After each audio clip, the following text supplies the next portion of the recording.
Boa tarde a todas e todos, no Brasil, em Londres, no mundo. Estamos aqui mais uma vez no Falando de Bamba, da Associação Cultural Samba de Bamba, UK.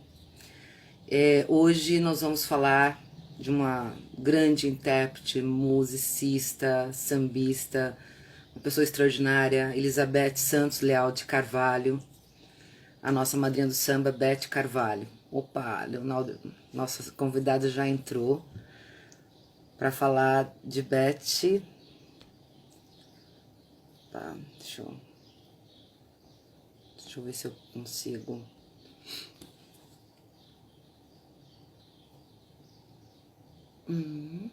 Boa tarde, Odila. Tô tentando convidar aqui. Muito.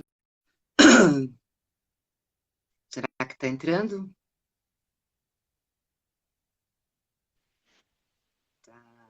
Entrei.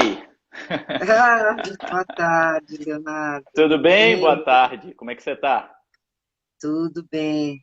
Como tá? Como estão as coisas? Tudo Estava aqui caminhando. caminhando, né? Medida do Eu estava possível, falando, é.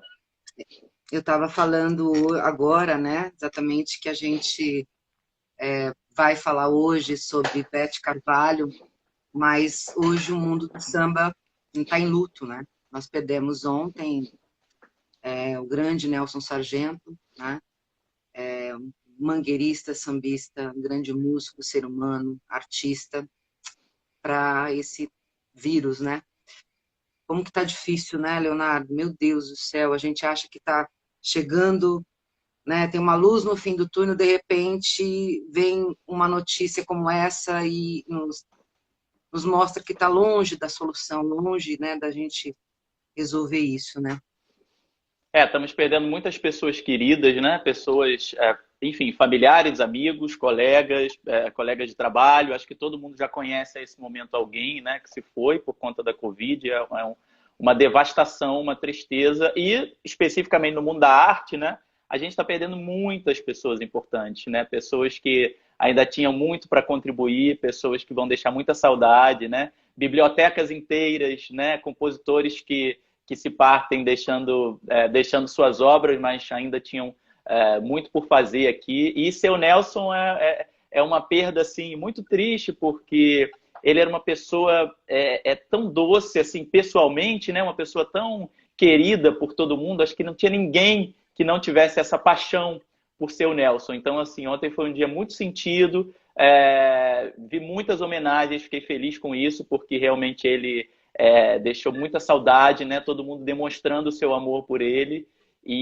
Mas ele deixou muita coisa pra gente. Acho que isso que é importante. Seu Nelson deixou muito ensinamento e deixou uma obra maravilhosa. Hoje, por exemplo, eu fiz uma playlist, eu até publiquei no meu Instagram, uma playlist de obras do Nelson que foram gravadas por grandes nomes da nossa música e que são pouco conhecidas, né? Porque a gente conhece as obras do Nelson, né? As obras mais célebres, né? Agoniza Mas Não Morre, Falso Amor Sincero, Ciúme Doentio, mas ele tinha muita coisa boa que estava aí guardada nos lados Bs dos LPs de Elisete Cardoso, Paulinho da Viola, Maria Bethânia gravou, Nara Leão gravou, a nova geração vinha gravando, né? Então Fabiana Cosa, Casuarina, Nilce Carvalho. Então tem muita coisa do Nelson que a gente ainda precisa conhecer, que ele deixou pra gente, que a gente ainda precisa conhecer. É, eu ia começar tocando um pouquinho do Agoniza Mas Não Morre, que foi um samba lançado, né, pela Beth, e depois eu queria que você falasse um pouquinho, aproveitando isso, podemos fazer um... Dá para ouvir? Sim, tô ouvindo.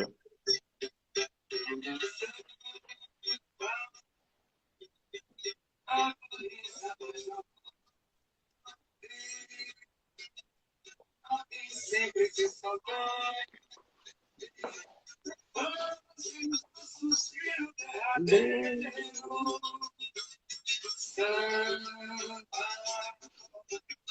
Negro forte decidido, foi duramente perseguido Na esquina do botequim do terreiro.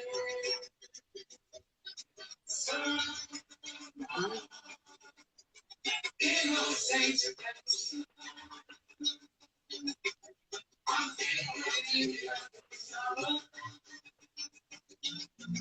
Se ama, se resolver.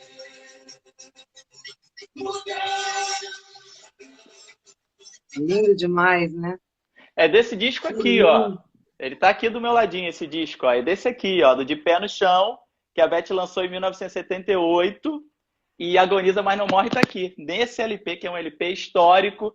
E ela, felizmente, né, gravou esse samba que virou um hino, né? Impressionante como Agoniza Mas Não Morre é um samba manifesto, é um samba que a gente canta sempre que a gente precisa defender o samba, né? Defender a música brasileira, defender os sambistas. Virou um hino, um manifesto, uma canção que eu acho que vai ficar para sempre. Essa é daquelas canções que nunca vão sair do cancioneiro nacional. Ela é muito emblemática, né?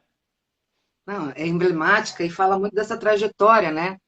Dessa resistência, né? Do samba, né? De como foi difícil, né? O seu início, né? E as mudanças e as transformações que ele vai fazendo, mas sempre resistindo e forte, né? E Agoniza, nos mas anos não morre, 70, quer mas dizer, nos anos 70, o seu Nelson já falava, né? Mudaram toda a sua estrutura, te impuseram outra cultura. Quer dizer, há 50 anos atrás, né? Quase 50 anos atrás, ele já estava discutindo, né?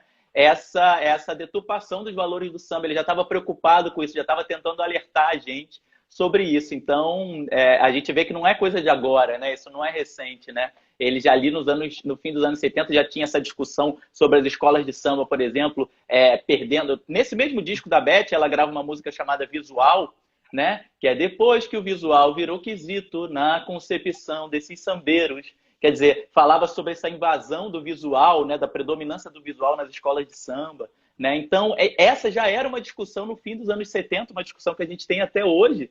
E eu acho que o Nelson consegue resumir um pouco o que se fala ali, mas isso é o mais importante. Ele deixa a mensagem de esperança, né? Ele fala, sim, agoniza, mas não mas não morre. Alguém morre. sempre te socorre antes do suspiro derradeiro.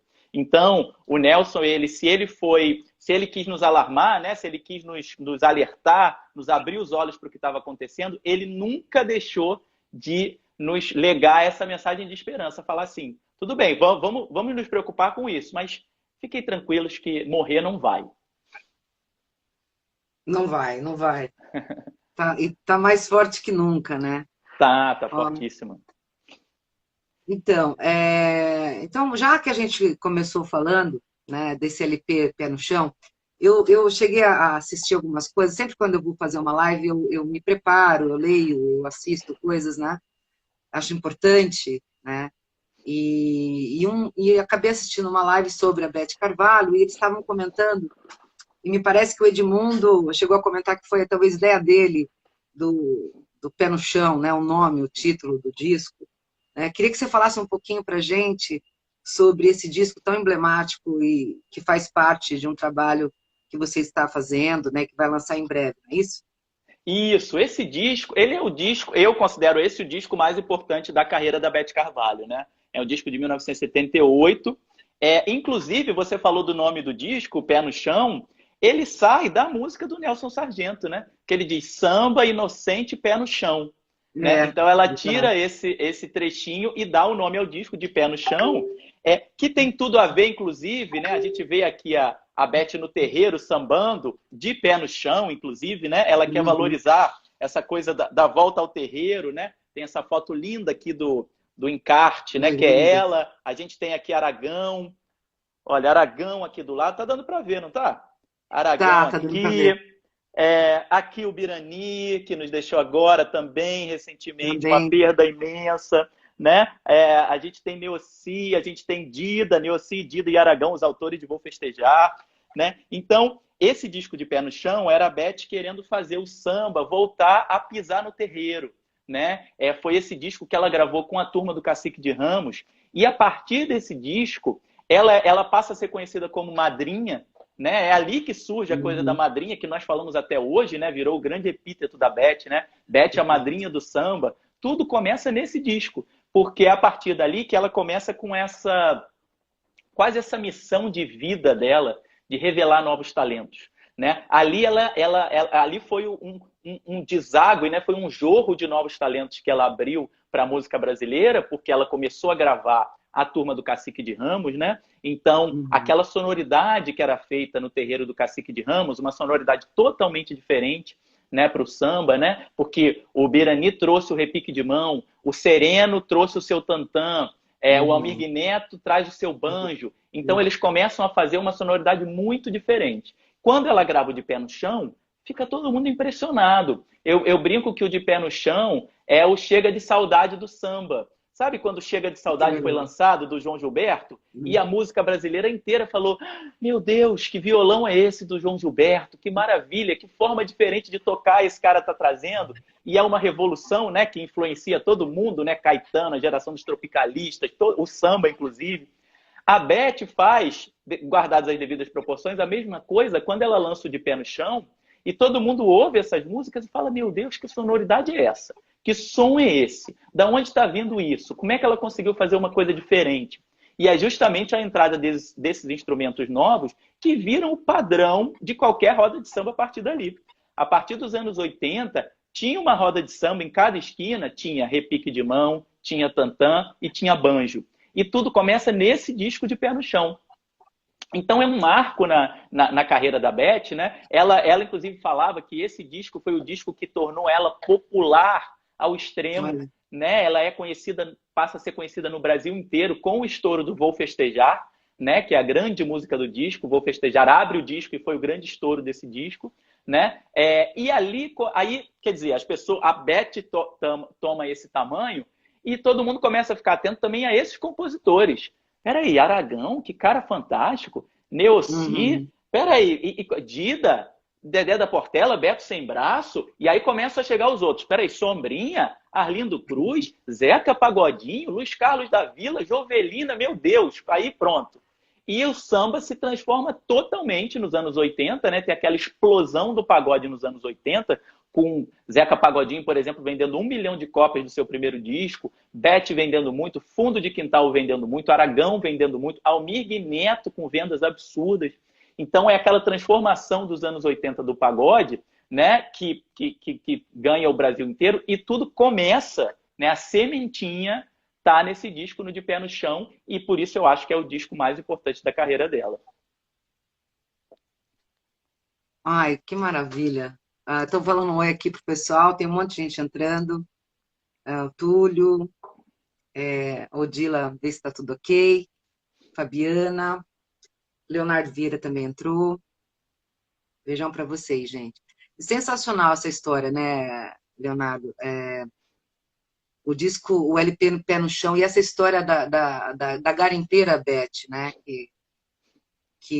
Essa sensibilidade que ela tinha, né? De chegar nos lugares. Eu achei engraçado também uma outra coisa que eu vi, também o Edmundo, que vivia com ela, né? Por quanto é lado, que ele estava, em um determinado momento, com ela gravava em fita cassete, né? Os lugares que ela ia, e ela, não, não, não, não. Aí ele falou, não, mas que isso, né? Que música é essa? O que você está entendendo, né? E aí ela falou, não, ele está falando de 1.800 colinas. Ele, é isso? Então vamos gravar, porque, poxa, se o cara se deu o trabalho né, de ultrapassar 1.800 colinas, vamos gravar. Achou sensacional. O Túlio estava falando disso também, né? E eu achei muito interessante assim, essa capacidade, né, dela de captar, né, novos talentos, novas sonoridades, e ter essa coisa de sair dos lugares, né? A Beth, ela nasce não na Gamboa, né, no Catete, é isso? Ela é do Catete, né? Ela nasce efetivamente na Gamboa porque foi a maternidade onde ela nasceu, né? Ela nasceu na Uhum. Promatre, que era na Gamboa, e ela até de alguma forma se orgulhava disso, porque a Gamboa é um lugar muito representativo para o samba, né? Ali do lado da Pedra do Sal, onde tudo começou, né? Na Saúde. Mas foi só uma questão de a maternidade estar localizada ali. Ela morava na Zona Sul e morou a vida inteira na Zona Sul. Então ela chegou a morar no Catete, chegou a morar no Leblon, em Ipanema, em Copacabana. Ela morou a vida inteira na Zona Sul, mas sempre circulou muito. É impressionante você estar falando dessa coisa dela ir buscar, né? Essa época do Cacique de Ramos, ela morava no Joá, que é um local assim no Rio de Janeiro um pouco alto, né? O alto do Joá, que a gente chama. E ela descia o Joá de madrugada. Ela tinha um Puma na época, um Puma conversível, descia e ia para Ramos, que é no subúrbio do Rio de Janeiro, né? Na zona norte do Rio de Janeiro, para passar a madrugada lá com a turma do Cacique. Né? Então ela estava em todas as rodas de samba. A Beth tem muita história com personagens fantásticos, né? Um deles é o Martinho da Vila. A Beth diz que o Martinho apresentou a ela, né, as tendinhas, as favelas, lugares aos quais ela não estava acostumada a ir, e ela ia com o Martinho, virava noites em botequins com o Martinho. E ela tinha uma outra turma também, isso já foi nos anos 70, né? Ali quando tinha as famosas noitadas de samba do Teatro Opinião, que ficava em Copacabana. E aí contam que depois que acabava, né, o show das segundas-feiras, que era o show que reunia todos os sambistas, sempre saía um quarteto ali das noitadas de samba do Teatro Opinião, que eram João Nogueira, Paulo César Pinheiro, Nelson Cavaquinho e Bete Carvalho. E eles iam fechando bares pela cidade. Então eles iam para o primeiro bar, o bar fechava, eles procuravam, iam para outro, iam para outro, iam para outro. E eles brincavam que o dia amanhecia e eles deixavam sempre um assunto pendente para o dia seguinte. Para terça-feira ir para outro bar, e para quarta-feira ir para outro bar. A diferença era a seguinte: Paulo César Pinheiro, João Nogueira e Nelson Cavaquinho bebiam pra caramba. E Beth ficava na Coca-Cola. Então terminava a noite com os três bêbados e Beth sóbria, tendo que cuidar ali dos três. Mas Beth, ela adorava, ela era de bar, ela era de roda de samba, então ela ia nas rodas de samba pela cidade procurando, né, essas coisas, ouvindo, conhecendo os sambistas. Ela conhecia muito os sambistas que não eram conhecidos, né, não eram famosos, mas ela conhecia porque ela andava pelos lugares. E ela conta, a Beth contava, uma coisa muito interessante para entender essa relação dela com os músicos, com os compositores. Ela sempre foi muito ligada, né, ao pessoal da cozinha, ao pessoal que fazia mesmo samba, tanto músicos quanto compositores. E ela dizia uma coisa interessantíssima, que isso era porque ela sabia tocar violão.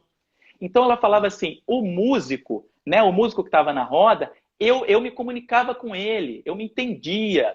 O compositor, quando o compositor falava de uma coisa, falava de uma nota, falava em subir nota, em descer nota, em melhorar aqui, eu entendia, eu tocava, ele falava comigo e eu tocava. Então esse diálogo musical aproximou muito a Beth, tanto dos músicos quanto dos compositores. Então ela tinha uma entrada fantástica, ela circulava o Rio de Janeiro inteiro, e São Paulo, ela ia muito a São Paulo, circulava São Paulo também pelas rodas de samba e outros lugares do país quando ela ia, né? Então ela começou a receber muita coisa, né? A receber muita música, a ouvir muita coisa. E aí ela começou a fazer, isso a gente está falando já de meio dos anos 70, uma coisa para a escolha dos repertórios do disco dela, que ela chamava de bate-bola.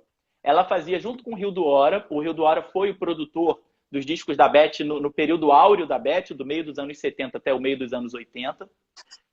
Eles iam, eles começavam a receber, né, cassetes, enfim, músicas de todos os lugares. Eles faziam uma seleção lá. E aí selecionavam, digamos, 30, 40 músicas. O disco tem 12, o disco tinha 12. O LP na época tinha 12 faixas, né? Na época do LP, né? Então, eles gravavam efetivamente de 30 a 40 músicas. Obviamente não era uma gravação com toda a parafernália de estúdio, mas eles faziam uma gravação caseira, já com ela cantando, já com uma base e tal. E eles distribuíam essas fitas para conhecidos. Então, para músicos amigos, para colegas. Aí eles falavam que eles procuravam diferentes classes sociais. Por exemplo, eles distribuíam para um escritor, um amigo intelectual e para empregada doméstica que trabalhava na casa deles. Para ver a diferente recepção. Isso. E essas pessoas davam notas. Sem saber, ela não dizia quem eram os autores das músicas, ela não mandava ficha técnica. Era assim, ouve essas músicas e me diz o que você acha. E ela ia captando, né, pescando o que cada um achava, o que agradava mais um tipo de público e outro. E aí, a partir desse bate-bola, eles fechavam, ela e o Rildo, né, fechavam as 12 músicas de cada disco. Então era uma peneira muito bem feita. Além do gosto musical dela, ela ainda, né, partilhava com as pessoas em volta para sentir a temperatura, né, do público de forma geral. Nossa, sensacional, né? É uma ideia realmente brilhante, porque você consegue captar os vários públicos, né? E qual que seria, né? Qual seriam, né? As músicas que fariam grande sucesso, né? Em todos, né? Penetraria em todos os lugares. Né? E por falar em penetrar nos lugares, e aproveitando para falar também, continuar a falar do seu trabalho, como é que foi essa história de começar a estudar as mulheres no samba? Como é que começou tudo isso?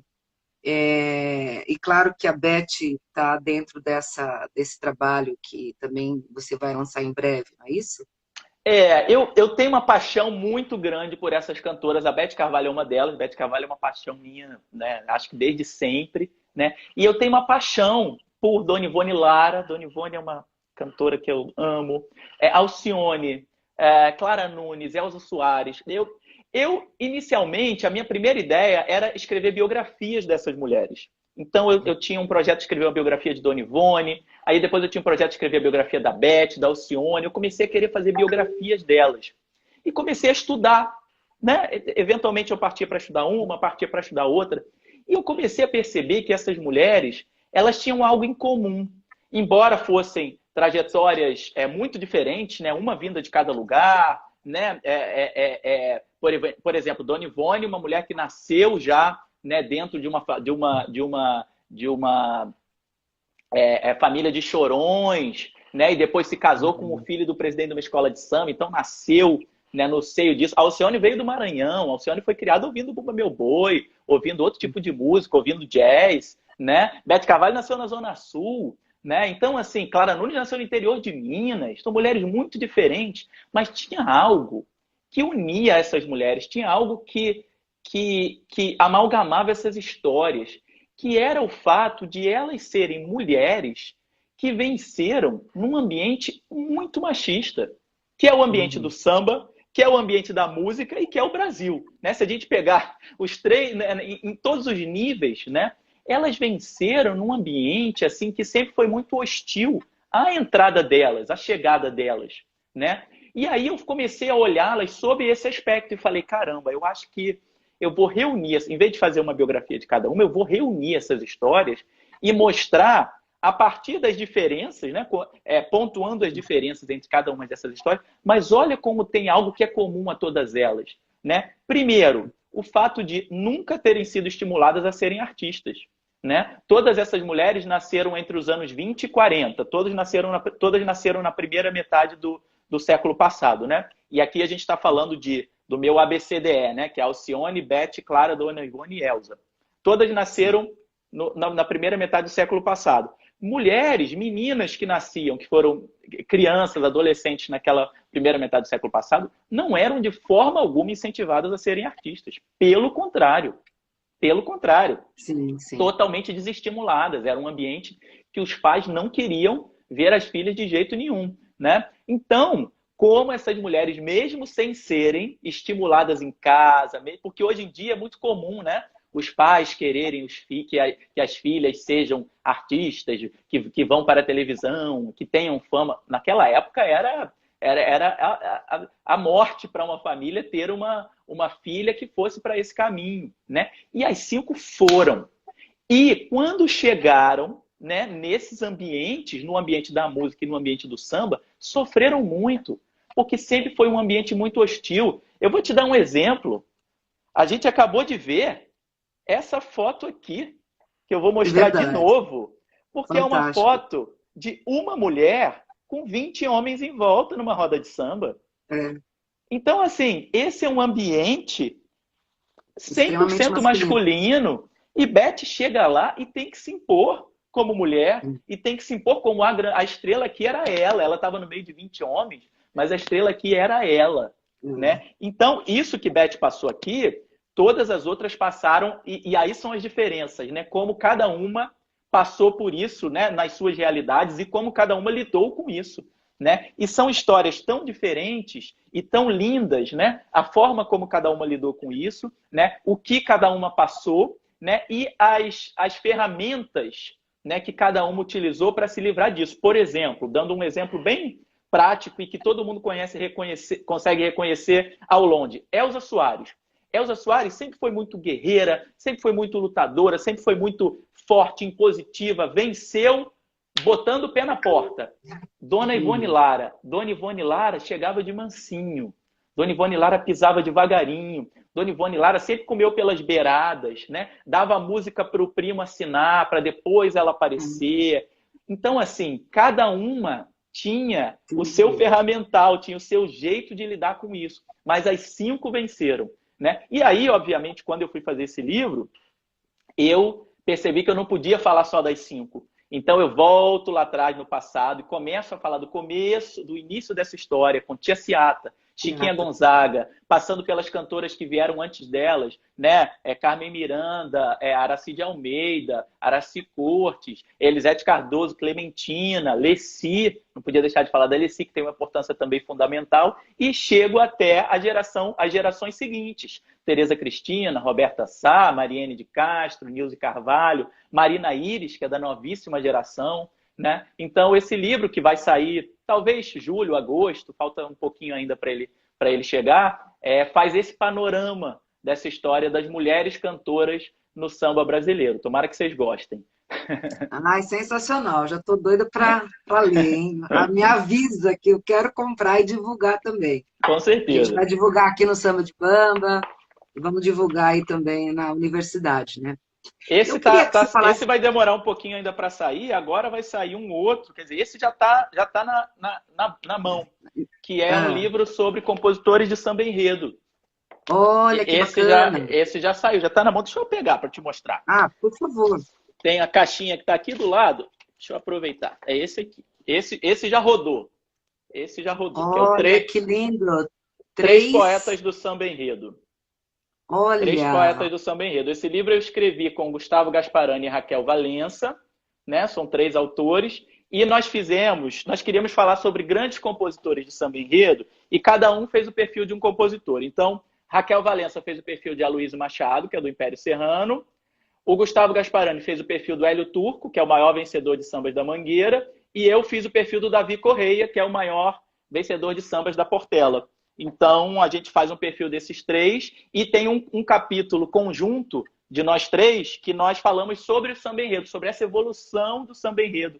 Desde lá atrás, no meio do século passado, e chegamos até 2020, até os últimos sambas que fizeram sucesso, traçando o panorama dessa história aí. Então, esse já está na mão, esse já é... E já esse a gente encontra onde? Esse já está à venda. Já está à venda no site da editora Cobogó, que é a editora que está lançando o livro. Cobogó, a editora Cobogó, que está lançando o livro, já está à venda lá no site. E já tá Passa para a gente depois os dados direitinho, vou te passar. foto. Vou te passar tudo direitinho. E o link para a gente passar para o pessoal comprar, adquirir. Ótimo, vou te passar. E ele já está chegando nas livrarias, porque ele está começando a ser distribuído. Eu recebi essa caixa anteontem, tá fresquinho. Que delícia, então já vamos comprar, vamos adquirir. Que delícia. Deixa eu falar uma coisa para você. O início da carreira da Beth Carvalho não foi como sambista, né? Ela começou na bossa nova. Você chegou a buscar e entender como é que se dá esse processo de sair da bossa nova e ir para o samba? A Beth, como a gente estava falando, era uma menina Zona Sul, era uma garota de Ipanema, né? Então, a Beth começa desde cedo, ela conta desse impacto que foi ouvir o João Gilberto, como a gente comentou ali atrás, né? De ouvir o violão do João Gilberto, aquela maravilha, ela se encanta com aquilo. E ela e a irmã, a Vânia é uma irmã mais velha que ela tem, que também é cantora, que também foi cantora, resolvem aprender a tocar violão.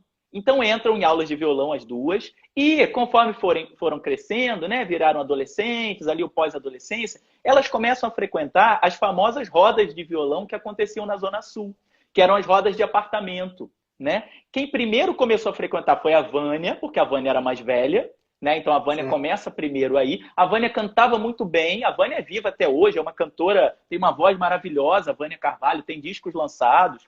E a Vânia começa a frequentar esses apartamentos e tinha uma voz muito bonita, também sabia de alguma forma tocar um violão, começa a ser bem recebida e a começar a fazer esse circuito das rodas da Zona Sul, que era o circuito onde estavam os grandes nomes da Bossa Nova, né? Então, na verdade, meio que a segunda geração, né? Já era a geração seguinte, né? Porque teve aquela geração ali do fim dos anos 50, né? Com o João Gilberto, o Tom, o Vinícius, né? E aí depois, no começo dos anos 60, começa a chegar uma meninada, né? Querendo também entender um pouco aquele processo.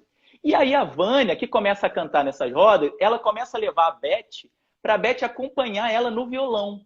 Então a Olha, Beth começa como acompanhante de cantora, né? Como acompanhante da irmã, como instrumentista, na verdade, tocando violão, né? E aí a Vânia chega a fazer, no fim dos anos 50, começo dos anos 60, teste para lançar disco em gravadora, mas aí acaba não rolando e tal. Mas a Beth dizia que ela era muito mais disciplinada que a irmã.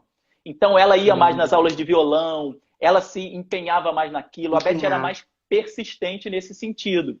E começa a também se enturmar, né, nessas rodas de violão com a turma pós-Bossa Nova, né? E aí, em 1965, ela é convidada para gravar um compacto, né? Que era, na época, como se começava, né? Então, ela grava um compacto com uma música do Roberto Menescal e do Ronaldo Boscoli, Por Quem Morreu de Amor, né? E aí começa a carreira dela, sempre voltada para um som mais Bossa Nova, que era a referência que ela tinha na época, né? Ela chega a gravar discos em conjuntos. Tem um disco que ela lançou em 67 com um conjunto chamado Conjunto 3D, né? Que só durou esse disco. Era um conjunto que tinha o Eduardo Conde. Era meio a turma dela, aquela turma do movimento artístico universitário, Tibério Gaspar, o Eduardo Conde. Era um pouco a turma da Beth ali. Tanto que, logo ali naquele período de 67, 68, ela começa a frequentar os festivais da canção, que foram a grande porta de entrada para toda aquela geração, né, do fim dos anos 60. Praticamente todo mundo passou pelos festivais da canção. E é onde a Beth consegue o seu primeiro estouro, que é a Andança, né? No festival de 68. Peraí, nós vamos falar de Andança. Peraí que eu quero que você fale. Peraí. Segura Andança, segura Andança. Segura aí, peraí. Eu vou só fazer um comentário, né, da Great Great. Que riqueza de live. E ela está perguntando se o livro estaria disponível no Amazon. Ela é baiana, morando no Texas atualmente, por isso que ela está perguntando. Olha, se o livro já está disponível. Esse livro aqui, ele acabou de sair, então eu confesso que eu não sei ainda se está na Amazon.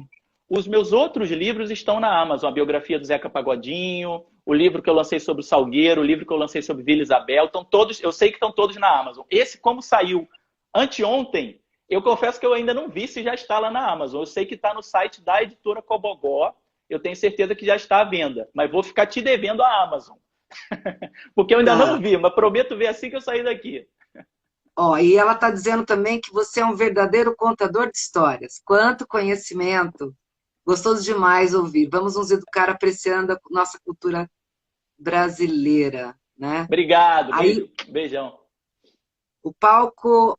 Opa, deixa eu ver aqui. Palco dos bonecos, novidade para mim. Nunca imaginei Beth Carvalho cantando... acredito que Bossa Nova. Bossa Nova, né? Olha, então, eu postei...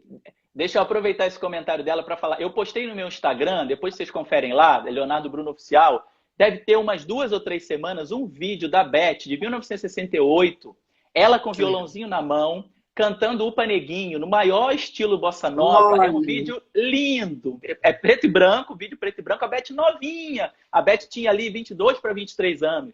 Então, para quem comentou... eu perdi o nome aqui de quem comentou. Mas dá uma olhada lá.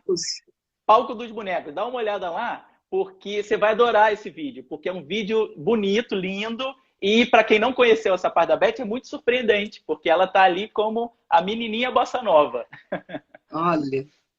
E uma coisa interessante, né, que você falou que ela se faz, né, fazendo a ponte aí, o gancho nos festivais, né, nos grandes festivais, que era um movimento muito forte daquele momento, né? E como é que foi essa história? Como é que foi a história da Andança? né? Porque ela chega a classificar a andança como uma espécie de toada brasileira, não é isso? É, aquela turma, essa turma toda, né? Edmundo Souto, Paulinho Tapajós, Arthur Verocai, Tibério Gaspar, essa turma ali, que é a turma que chega forte na música, na metade dos anos 60, eles faziam o que na época se convencionou chamar de toada moderna, que era uma música que pegava um pouco da bossa nova, mas misturava um pouco com baião, era uma misturada, era uma música, e uma música que funcionava muito nos festivais. Né? Tinha uma recepção muito boa nos festivais. Né? Então a Beth começa a gravar músicas dessa turma, que era a turma dela. Né? Começa a estar no meio dessa turma. Então ela começa a participar dos festivais e ela brincava que ela era pé quente. Ela chegou a ganhar, por exemplo, prêmio de melhor intérprete, cantando Meu Tamborim. Ela chegou a se dar bem, né, em vários festivais da canção. E o que explodiu, né, o que levou o nome dela para todo o Brasil, foi o Festival de 68, em que ela chega em terceiro lugar com Andança, que é a música de Danilo Caymmi, Edmundo Souto, Paulinho Tapajós, que é uma toada moderna, né? As pessoas identificavam essa música como toada moderna, e que estoura. É uma música que faz um grande sucesso, e é a música que dá o pontapé inicial que ela precisava para fazer a carreira solo. Por quê? Porque é a partir desse sucesso dela no festival que ela é convidada para gravar o primeiro disco. Então é a Andança que leva ela a gravar em 69 o primeiro disco dela pela Odeon, que é um disco, e aí é muito interessante, porque a gente vê nesse disco como a Beth ainda estava tateando o que ela ia ser como artista. Né? Ela, anos depois, falando sobre esse disco, ela fala que é uma indefinição de contornos. Porque ali já tinha um pouco de samba, tinha uma música do Carlos Elias da Portela, tinha Andança, que era toada moderna, tinha Milton Nascimento com Sentinela, tinha Bossa Nova, tinha Vinícius e Baden, tinha Chico Buarque. É um disco de quem está aquele começo de carreira, né? Aquela pessoa se descobrindo, né? Aquela pessoa aquele artista que está desabrochando, né? E que procura ver. Vou pisando um pouco aqui em cada lugar e ver, né, onde, por exemplo, Clara Nunes passou exatamente pelo mesmo processo no fim dos anos 60, né? Clara Nunes gravava de tudo. Clara Nunes gravou bolero, Clara Nunes gravou Jovem Guarda, Clara Nunes gravou bossa nova, gravou samba canção, gravou Você Passa Eu Acho Graça, que é um samba, um sambão, como a gente conhece, né? Também atirava para todos os lados, né? Beth fez isso nesse disco de 69, mas é um disco que não acontece. É um disco que não acontece. Não. Andança fez sucesso por conta do festival, então o disco acabou tendo, né, uma entrada por conta de Andança, mas é um disco que não acontece, porém, é o primeiro disco de carreira dela. Então, a partir dali, né, a pessoa ganha, ela é uma cantora que começa a ter repertório, que começa a fazer shows, que começa a viajar. Então, ali ela começa a efetivamente construir a carreira dela, que vai mudar profundamente nos anos 70, né? Então, a gente estava falando de Andança e você já comentou dessa questão do contato dela com o cacique, né? Talvez aí tenha sido, me corrija se eu estiver errada, mas foi aí que me parece que ela se transformou na intérprete e grande madrinha, né, de novos talentos, né? A gente teve aqui como convidado o Bira Presidente, né? E ele falou muito desse contato, né? A importância da Beth Carvalho no Cacique, né? A lenda da Tamarineira, e falou também dessa questão dela perceber, né?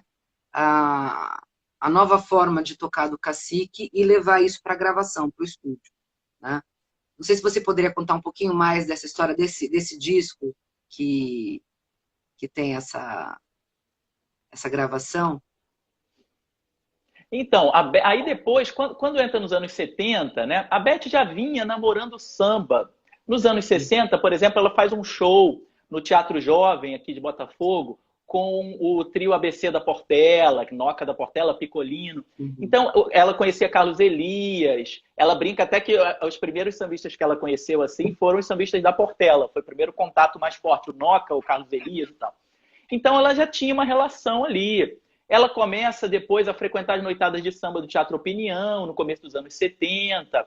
E aí ela grava um samba enredo da Unidos de São Carlos, isso é final de 71, começo de 72, chamado Rio Grande do Sul na Festa do Preto Forro, que é um samba enredo lindíssimo. E ela grava num compacto que tinha cantores gravando sambas, né? Sambas enredo das escolas de samba, e o Rio Grande do Sul na Festa do Preto Forro faz sucesso.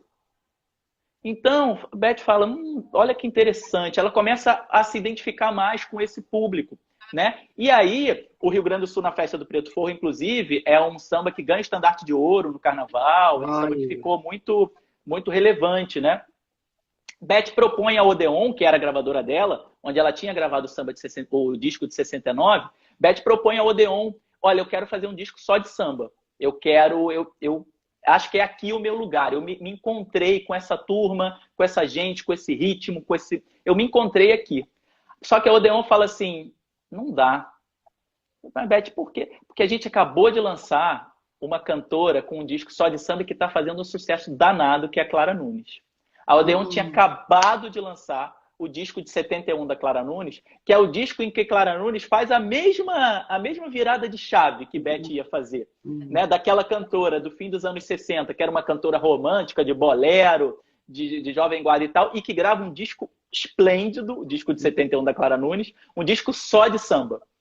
A Odeon fala, não temos espaço para as duas aqui, não queremos, a nossa aposta é toda a Clara Nunes. O que Beth faz? Pega o seu banquinho e sai de mansinho. Fala assim, Odeon, se você não me quer, eu também não te quero. Então, Beth vai para uma gravadora... Olha que resoluta, né? Decidida.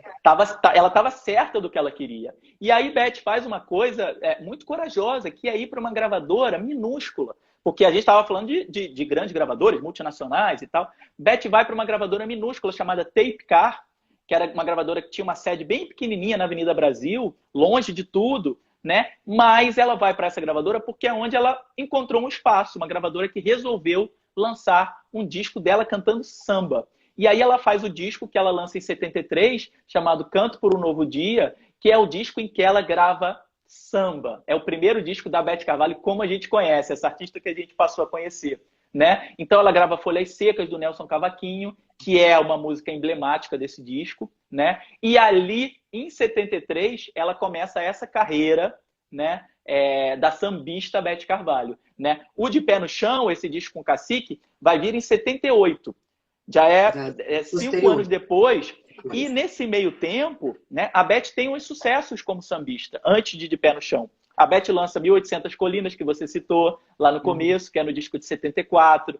A Beth lança Pandeiro e Viola, que é uma música do Gracia do Salgueiro, em 75. Foi uma música que fez sucesso também. Em 76, a Beth lança As Rosas Não Falam. E aí é um estouro no país inteiro, porque é uma música que, inclusive, vai para novela, vira trilha sonora de novela.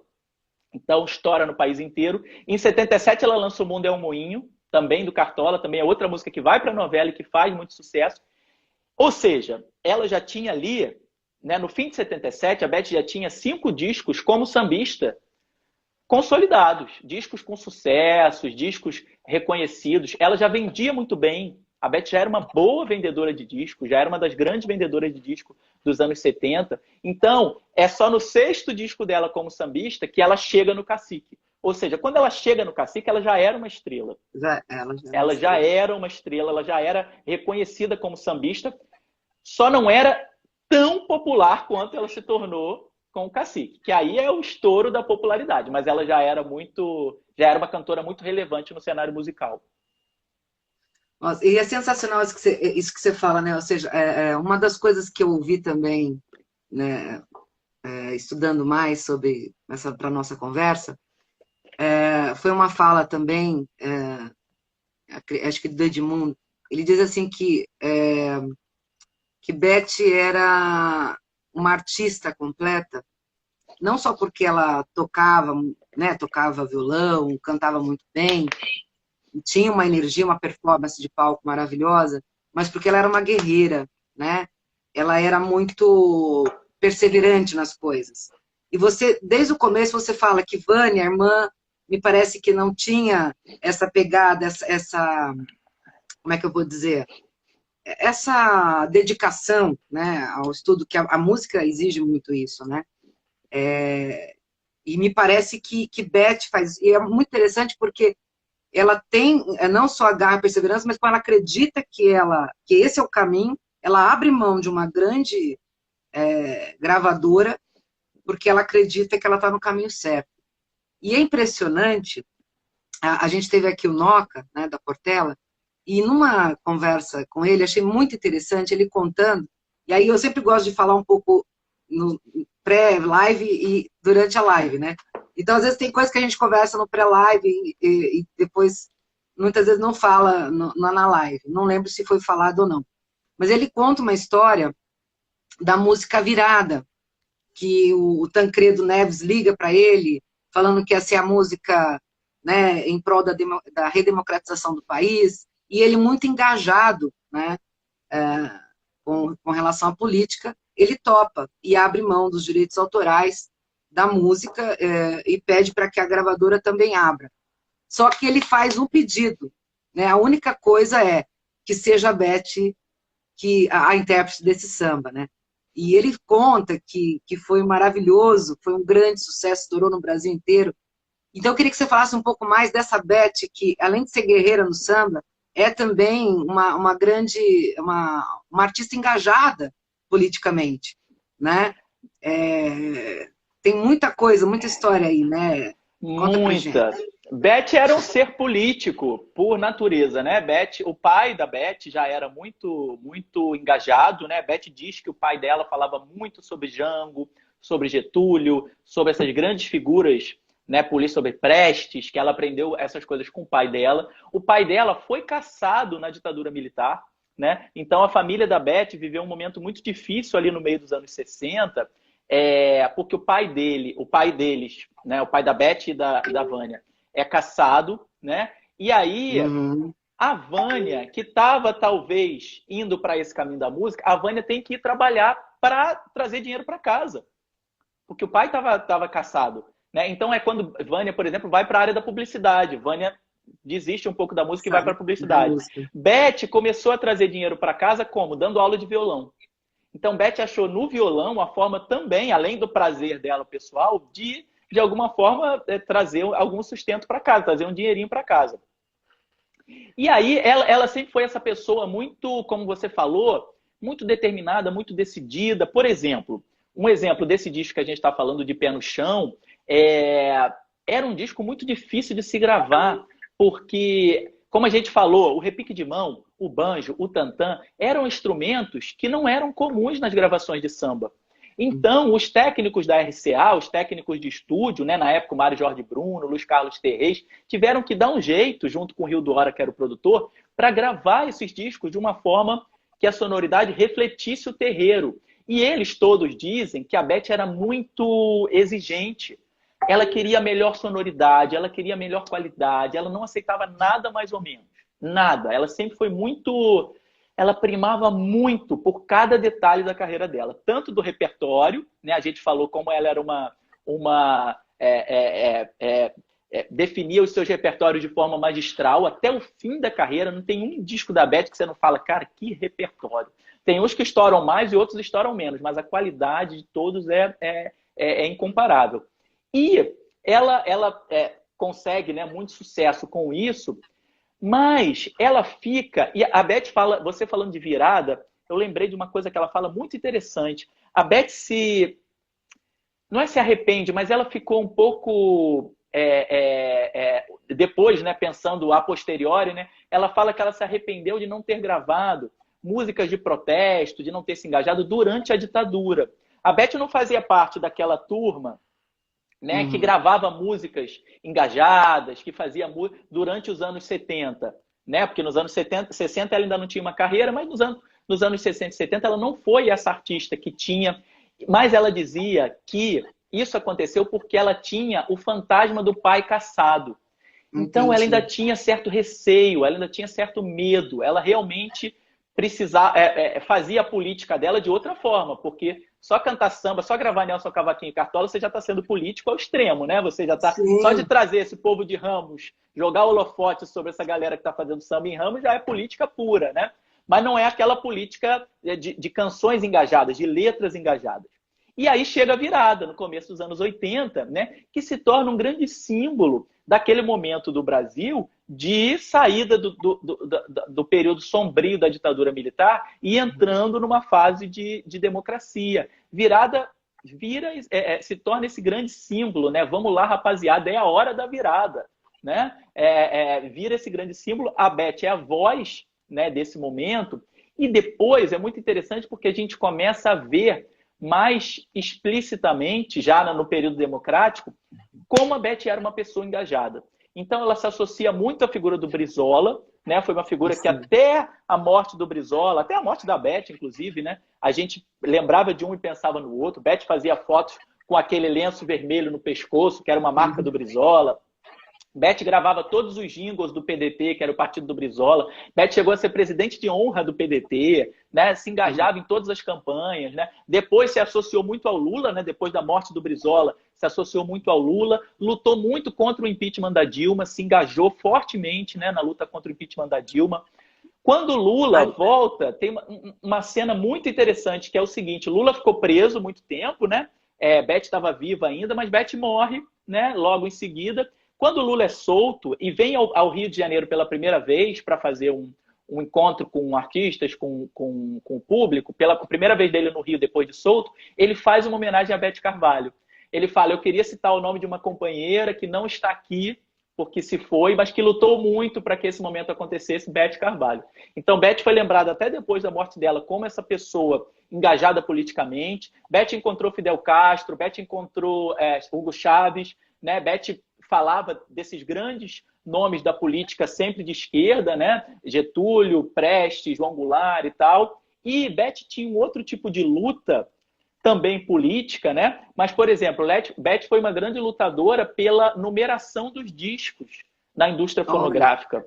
A Beth foi travou até uma briga com as gravadoras, né? O que, de certa forma, até foi um ruído na carreira dela, né? Porque se você briga com todas as gravadoras, você não tá trazendo bons presságios para a sua carreira fonográfica, né? Mas ela foi uma lutadora, ela foi a Brasília tentar fazer com que esse tipo de determinação legislativa passasse. Era uma ponta de lança nessa briga dos artistas. Sempre foi muito engajada, muito engajada. Ela foi um ser político a vida inteira, a carreira dela inteira, ela não deixou de ser um ser político. E político em todos os sentidos, né? Como você bem colocou, né? O fato dela trazer luz para alguns grupos que não eram vistos na sociedade, isso já era política pura, né? E acho sensacional. Diz que teve um show que ela falou: se não tiver uma faixa, porque parece que ela queria ir para um comício das diretas já, e era em São Paulo, coincidia com o horário do show, e falou: não dá tempo de você ir no comício, né? Aí ela falou: então eu quero uma faixa escrito diretas já. E era assim, faltava, sei lá, 15 minutos para começar o show, meia hora. E o pessoal desesperado, como fazer, né? Ela falou: não sei, se não tiver a faixa, eu não canto. Eu sei. Maravilhosa. Aí a faixa apareceu, sabe? Deram jeito, né? Show. Não, essa acabou coisa o show, acabou. dela chamar atenção para essas pessoas. A Beth era uma das poucas artistas que, antes ou depois de cada música que ela contava, ela citava o nome dos compositores. Olha, então, agora eu vou cantar Virada de Noca da Portela. Agora eu vou cantar Vou Festejar de Neossi, Dido e Jorge Aragão. Ela fazia... Porque os compositores, né, são pessoas que estão completamente esquecidas, né? Os nomes, hoje em dia, no Spotify, praticamente você não acha o nome dos compositores, né? Você vai na internet, né? É assim: Vou Festejar de Beth Carvalho.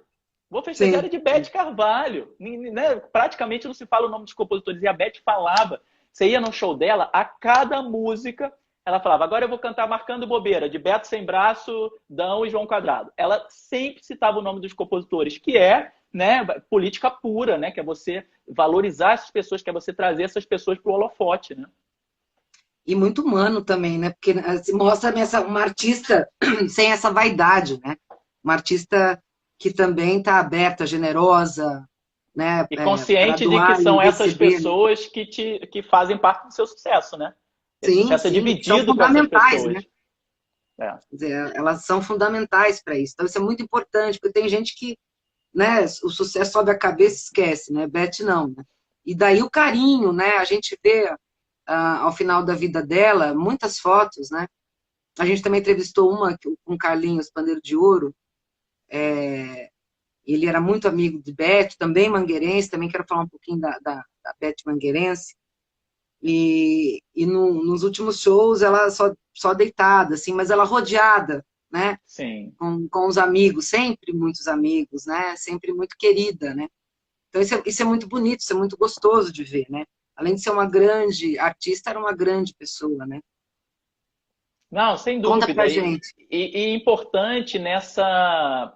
As pessoas tinham a noção de que ela tinha sido importante para as carreiras de tantas pessoas, né? Assim, é importante. A gente falou, né, de Zeca Pagodinho, de Arlindo Cruz, de Sombrinha, o Fundo de Quintal Inteiro, Luiz Carlos da Vila, Jovelina Pérola Negra. Essas pessoas o Bira, presidente, que teve aqui, né, como você falou, essas pessoas que foram trazidas à luz a partir do trabalho da Beth, né? E a Beth tinha uma coisa, ela era tão política, né? Voltando para o assunto da política, ela era tão política que ela disse o seguinte, ela adorava ser a madrinha, ela adorava ser chamada de madrinha, tinha isso com muito orgulho, né? Era muito orgulhosa disso, mas ela falava, é um absurdo o país que precisa de uma madrinha para um Zeca Pagodinho, para um Jorge Aragão. Essas pessoas não deviam precisar de madrinha nem de padrinho. Com o talento que essas pessoas têm, elas tinham que surgir naturalmente, né? As gravadoras deviam estar se estapeando, brigando para conseguir artistas como esses. Então, ela falava, é um absurdo um país que precisa, né, de madrinha para talentos como esses. Então, até nisso, até numa coisa que ela tinha muito, da qual ela se orgulhava muito, mas ela tinha consciência de que aquilo era o sinal de que algo não estava correto, não estava certo naquele mercado fonográfico e no país de forma geral, né? Como em termos de oportunidade para as pessoas que têm talento artístico, né? Então, ela era uma artista com uma consciência, sabe, do papel dela, assim, fenomenal, fenomenal. Então, e aproveitando, falando dessa questão do papel dela, a gente falou de vários lugares, eu queria falar que você falasse um pouquinho para a gente da Mangueira, né? E a relação da Beth com a Mangueira e com o carnaval. Então, Beth era uma grande apaixonada por carnaval desde sempre. Ela conta que muito pequenininha, com 6, 7 anos de idade, a mãe dela levava ela para ver as escolas de samba no centro da cidade, ou para ver blocos, ou para, enfim. Ela lembra que ficava em cima dos caixotinhos, né? Porque na época você via a escola de samba em cima de um caixotinho, né? Cada um levava o seu caixote e via passando, não tinha arquibancada, não tinha nada. E ela conta que sempre foi uma encantada, uma apaixonada pelas baianas da Mangueira. Então ela via passando aquelas senhoras com aquela roupa linda, grande, verde e rosa, que aquilo sempre encantou muito a ela. E que ela tem essa paixão desde cedo. Embora, e aí é preciso dizer, a primeira escola que ela frequentou não, a primeira escola que ela visitou foi o Salgueiro. Porque a irmã dela, Vânia, era salgueirense, é salgueirense até hoje, né? E Beth chegou aí ao Salgueiro, mas depois ela... olha que curioso, né? Você me pergunta da Mangueira, mas eu te digo que Beth, a primeira escola que ela visitou foi o Salgueiro, a primeira bandeira que ela beijou foi de Salgueiro. Os primeiros sambistas com quem ela teve relação profissional foram da Portela. E a primeira escola da qual ela gravou um samba e na qual ela desfilou foi a Unidos de São Carlos, quando ela gravou o Rio Grande do Sul na Festa do Preto Forro. Mas a paixão dela era a Mangueira. Então ela chega depois, no meio dos anos 70, a Mangueira, e aí estabelece uma relação muito afetuosa, gravou muito, né, a velha guarda da Mangueira, né, gravou muitos poetas da Mangueira. Então, se a gente falar de Cartola, Nelson Cavaquinho, Nelson Sargento, a Beth foi fundamental na carreira dos três, né? A gente começou essa live falando do Nelson Sargento. O Nelson Sargento, no fim dos anos 70, ele era um artista importante na música popular brasileira. Por quê? Ele tinha participado de grandes movimentos musicais nos anos 60, né? O Show Rosa de Ouro, Conjunto A Voz do Morro, Conjunto Os Cinco Crioulos, uma pessoa importante da música brasileira. Era autor de um samba enredo, né? O samba de 55, As Quatro Estações, que era um samba que todo mundo cantava, quando o samba enredo ainda não era um gênero tão popular, anos 50, né? Existem pouquíssimos sambas enredo dos anos 50 que eram conhecidos, mas no fim dos anos 70, o Nelson Sargento nunca tinha gravado nenhum disco. O Nelson Sargento nunca tinha sido Olha convidado só. para gravar um disco solo. Quando o Nelson Sargento é chamado para gravar o primeiro disco, depois do Agoniza Mas Não Morre. Ou seja, depois que a Beth estoura com o Agoniza Mas Beth Não Morre. grava. A Beth estoura em 78 com Agoniza Mas Não Morre, e em 79, logo no ano seguinte, o Nelson é convidado para gravar o primeiro disco dele, que é O Sonho de um Sambista. Então, assim, a Beth foi uma pessoa fundamental para esses poetas da Mangueira, porque gravava muito todos eles, fazia com que as obras deles viajassem, né? Ela sempre ia na Mangueira e fazia uma audição, né, de músicas com a ala dos compositores da Mangueira. Então, por exemplo, nesse disco, no De Pé no Chão que a gente falou, ela grava uma música do Rubem da Mangueira, que é O Isaura, que foi um grande sucesso dela. E como é que ela consegue, como é que ela descobre O Isaura? Indo na Mangueira, na ala dos compositores, para ouvir, gente, me mostrem aí o que vocês estão produzindo. Né? Ela foi importantíssima para a Mangueira, uma figura sempre associada, né, à escola de samba. Quando você pensa em Beth, você pensa em Mangueira. E até o final, né? Até o final, ela, até 2018, ela conseguiu desfilar na Mangueira com uma relação muito bonita, né? E ela chegou a dizer que uma das coisas mais emocionantes da vida dela foi ter sido homenageada, né? Por uma escola de samba. Opa, acho que tá caindo aqui. Tá me ouvindo? Leonardo? Será que caiu, gente? Leonardo, tá me vendo? Tá me ouvindo? Odila? Caiu. Leonardo caiu. Vamos entrar de novo com ele.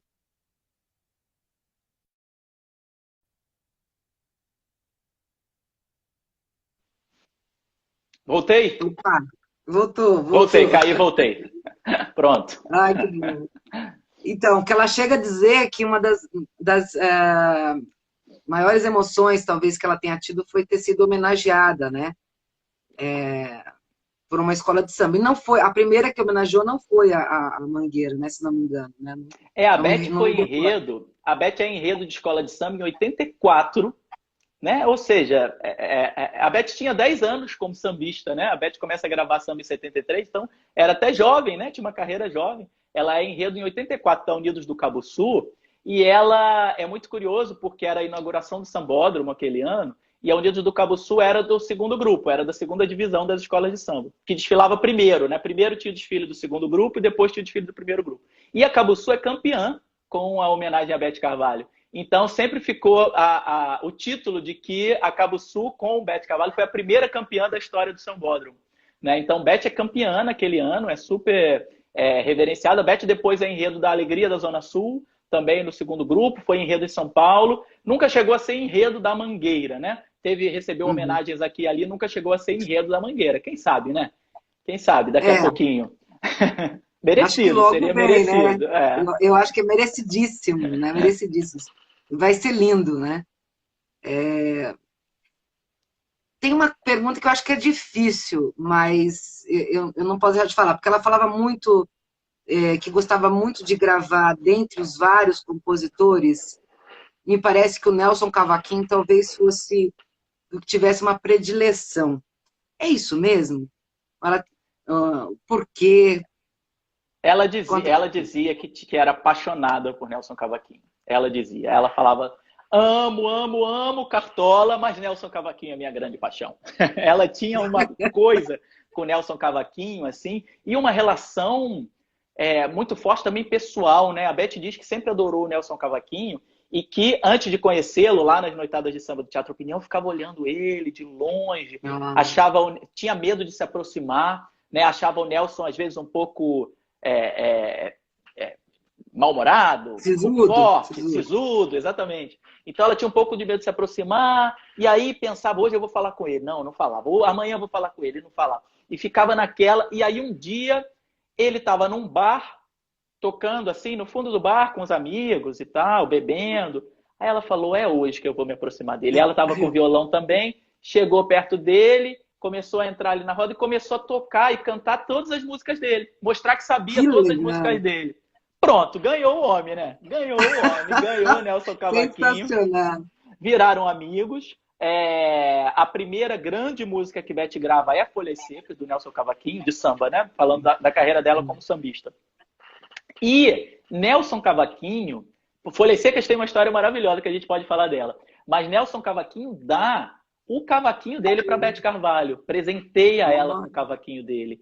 Então aquilo se torna. Ela guardava aquele cavaquinho, putz, imagina, né? Como uma pérola, né? Como um troféu, né? O cavaquinho do Nelson Cavaquinho, né?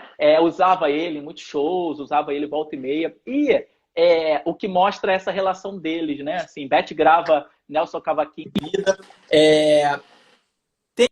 Tem um disco que ela lança sobre Nelson Cavaquinho em 2001, chamado Nome Sagrado. Quem não conhece esse disco, eu recomendo muito, porque é assim, um dos discos mais lindos da minha Sagrado. vida. Isso, Nome Sagrado. Ela lança em 2001 e esse disco ele foi vendido aqui no Rio em bancas de jornal na época. Ela fez o disco e botou para vender em bancas de jornal, o que popularizou muito a obra do Nelson, né? Olha a Beth política aí também, Olha, né? que legal. Popularizando a obra de um compositor como Nelson Cavaquinho, vendendo a, sei lá, R$10 nas bancas de jornal. Então, ela fez esse disco belíssimo. E esse marco de 73 foi um ano muito impressionante para a Beth, porque é esse primeiro disco que ela grava de samba. E a música que ela postava mais era Folhas Secas, que era a música do Nelson Cavaquinho e do Guilherme de Brito. A gente não pode esquecer, a gente sempre esquece do Guilherme de Brito, não podemos esquecer dele. Verdade. Também é autor dessas músicas maravilhosas. Só que Beth descobre, pouco antes do disco dela sair, a gente estava falando sobre esse disco, o quanto ela estava apostando nesse disco, né? Era o primeiro disco dela como sambista, ela tinha certeza que aquilo ia dar certo, tanto que ela sai da gravadora e vai para uma gravadora pequena, e ela descobre, um pouco antes, que Elis Regina, a grande cantora da época, a maior cantora do Brasil, tinha gravado Folhas Secas para lançar no disco dela. Imagina como Beth ficou furiosa com aquilo, né? Beth ficou para morrer com essa história. Beth não era ninguém. Ela mesmo falou, não era ninguém. Elis era a maior cantora do Brasil.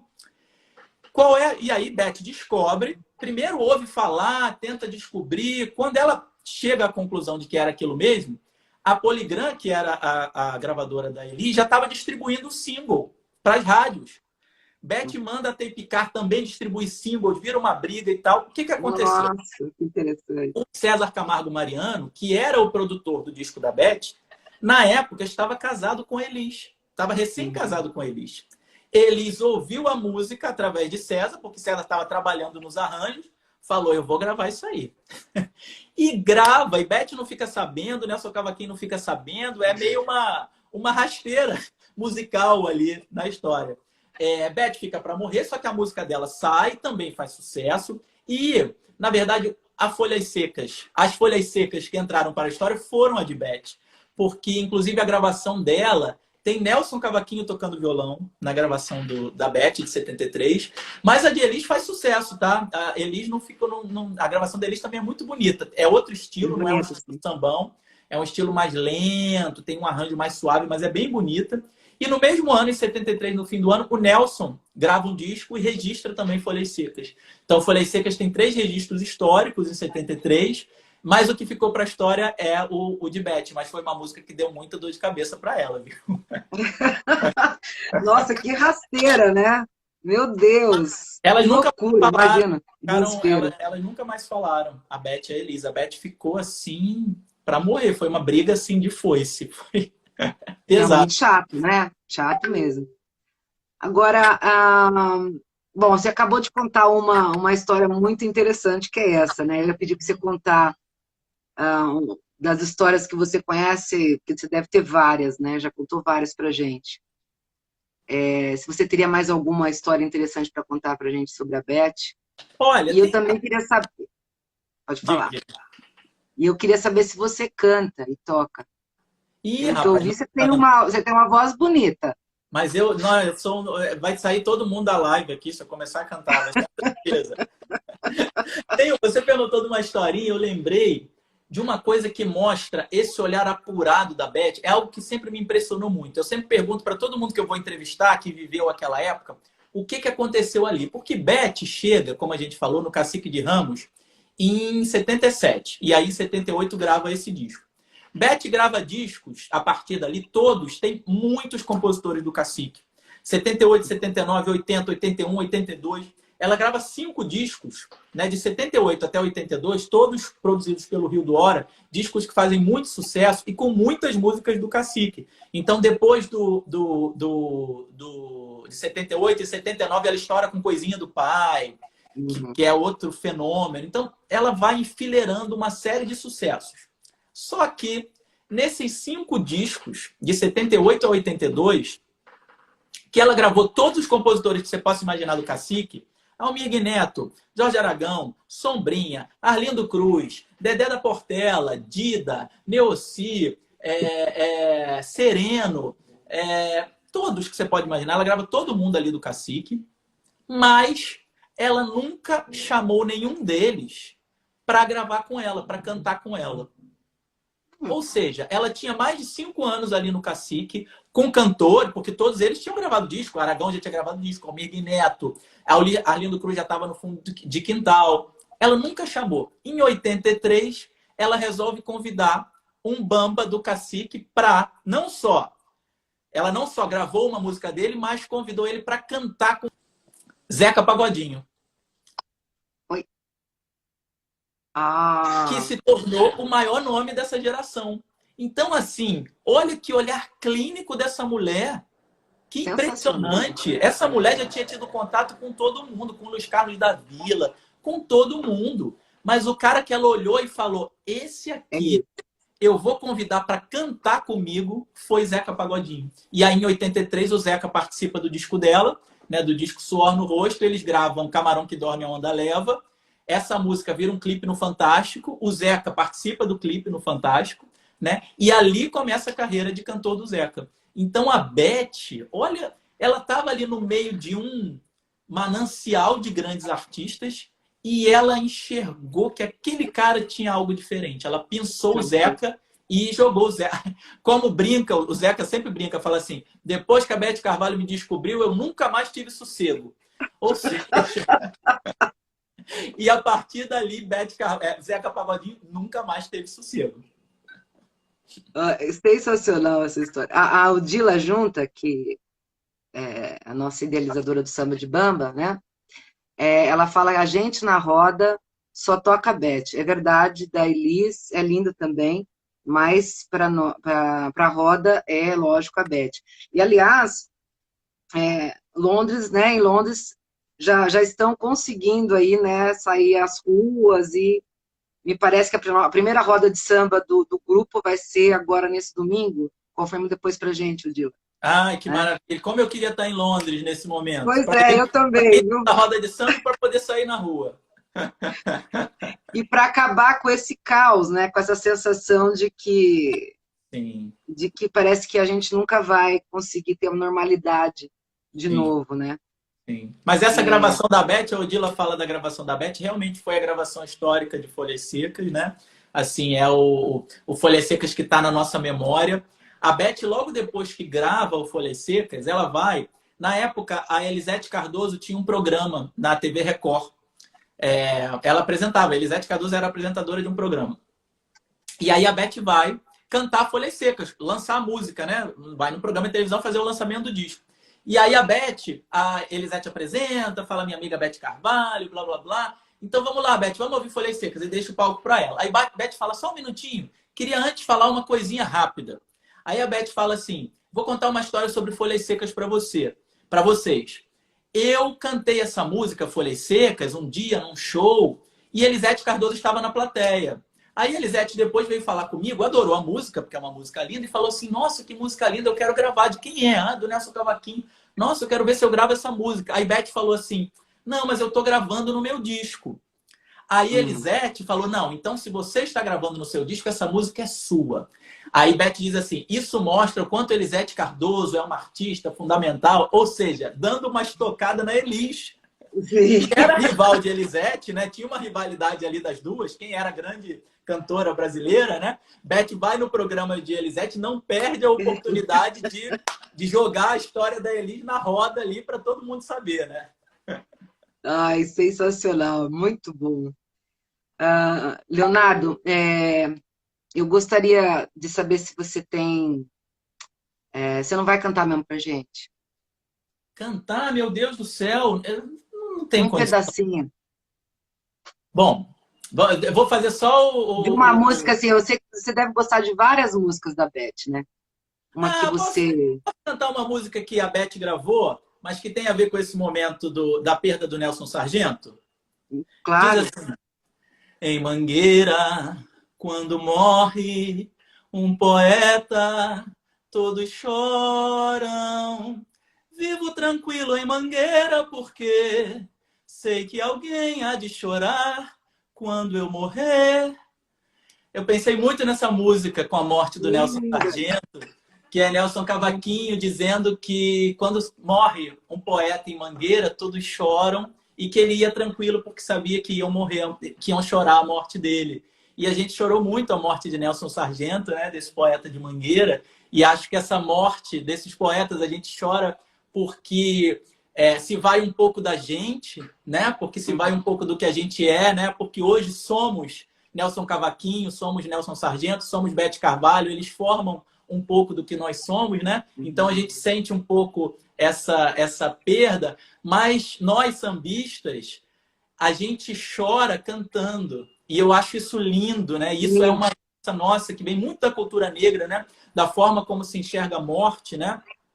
A gente, na verdade, esse choro é um choro de celebração. A gente celebra, né, a passagem dessas pessoas. A gente celebra a vida que elas tiveram, né? Ontem a gente chorou e a gente cantou porque Nelson Sargento teve 96 anos lindos de vida. Lindos. 96 anos que nos fizeram melhores, né? Que nos fizeram rejuvenescer, né? A gente rejuvenesce a cada vez que a gente canta Nelson Sargento. Então eu acho essa música do Nelson Cavaquinho, Pranto de Poeta, né, que Beth gravou, tá nesse disco Nome Sagrado, uma música linda, porque mostra um pouco como a gente lida com a morte e como a gente celebra esses grandes artistas. Acho que foi um momento, esse dia de ontem e esse dia de hoje, são momentos em que a gente tirou para celebrar esse grande nome, Nelson Sargento, como a gente já celebrou Beth e como a gente já celebrou Nelson Cavaquinho. Sensacional, Leonardo. Assim, muito, muito gostoso falar com você. Eu só queria lembrar uma coisa. Eu vi recentemente uma entrevista do Nelson, né? Ele falando sobre o carnaval, que não teve carnaval, e aí ele disse, mas não tem importância, porque o carnaval está aqui e aqui, em tudo que eu vivi, né? Então eu acho que é isso, né? Falar de Nelson Sargento, de Beth Carvalho e de todos esses compositoras, mulheres maravilhosas, artistas, né? No caso mais específico hoje da Beth e do Nelson, sempre também é uma forma de manter vivo, né? De manter vivo a história, a memória e a obra dessas pessoas, né? Quando a Beth morreu, em 2019, teve uma coisa linda que eu tive lá, então eu tive esse momento que foi muito marcante para mim, né? A Beth morreu, né, em abril de 2019, e uma semana depois, no 7º dia, né, nós fizemos um samba de 7º dia. Não foi uma missa de 7º dia. Então, os amigos da Beth, os fãs da Beth, foram para o Circo Voador. O Circo Voador, que é um lugar aqui na Lapa, no Rio de Janeiro, muito emblemático para a cultura brasileira. Ele abriu as portas, né? Não era um show, não era nada, estava de portas abertas.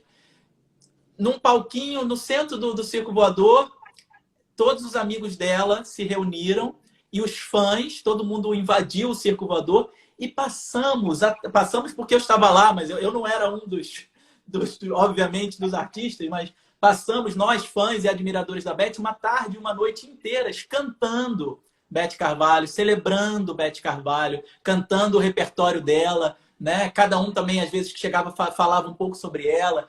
Então foi lindo, eu acho que foi isso, assim, não teve uma missa de 7º dia, teve um samba de 7º dia. Eu acho isso tão representativo do que foi a Beth, né?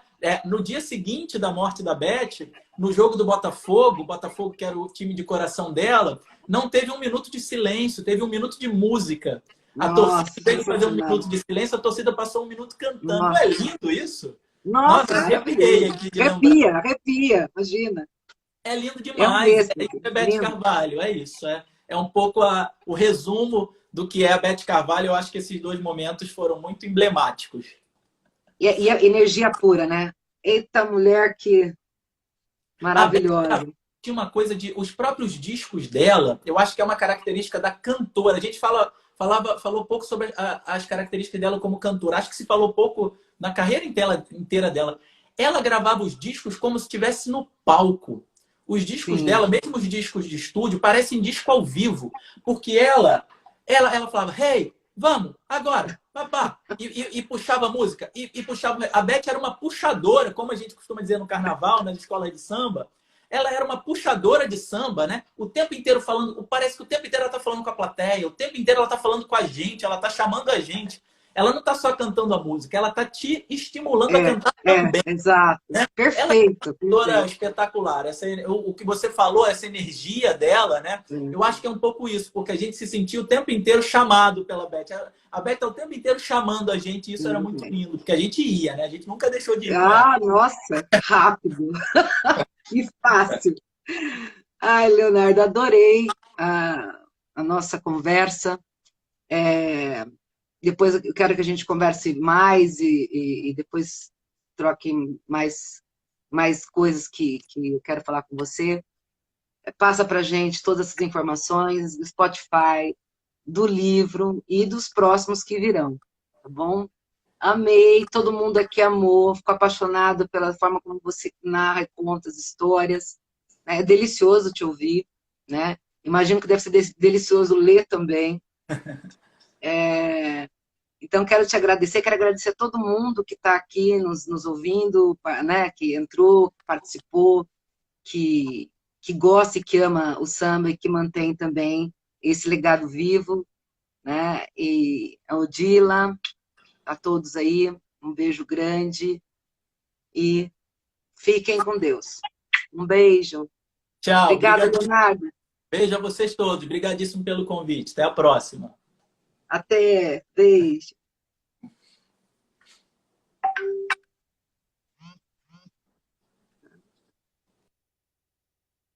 Deixa eu ver como eu saio aqui.